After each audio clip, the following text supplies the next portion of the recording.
Good day, I am Ichiban Liave Michael Lawrence, and I'm here to demonstrate to you how to announce distress, urgency, and safety messages. So without further ado, let's proceed.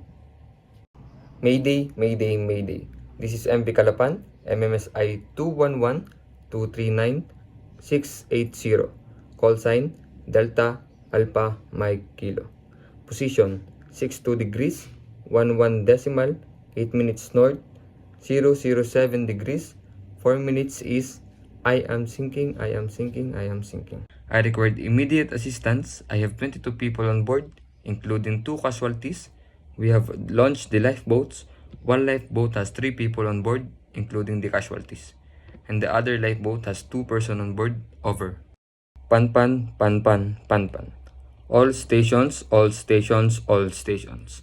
This is 211-239-680, motor vessel Calapan.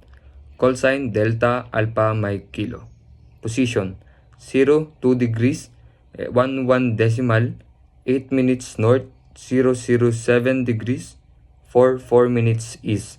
I have problem with my engine. I required tug. Over. Security, security, security. All ships, all ships, all ships. In area Pinagsabangan, this is 211-239-680, motor vessel Calapan, call sign Delta Alpha Mike Kilo. Dangerous wreck located in position 2 nautical miles south of the Pinagsabangan. Over.